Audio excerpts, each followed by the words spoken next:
Ang atong para sinulog idol ay ninyog biyahe idol, basin ganahan mo mo daog, kung ganahan mong madaog ay ninyog biyahe.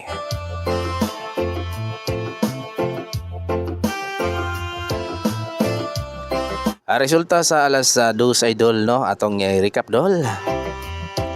Mao ni ang resulta sa alas 2 mga idol. 372 mga idol. Ay kalimot tayog biyahe ang atong para sinulog no. Katong gihatag na to nga 816 og 039. Osbo na ko ha, 039 og 816. Mao na yatong para sinulog mga idol. Ako ra nang gi-share dere idol para daghan tang mopildi, daghan sa tang modaog. Oy!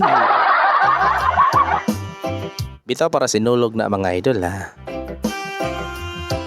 Hinatag na sa tong higala.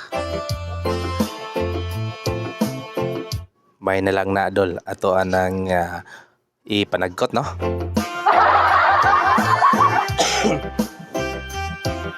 Onya, good luck ka na tong tanan mga idol.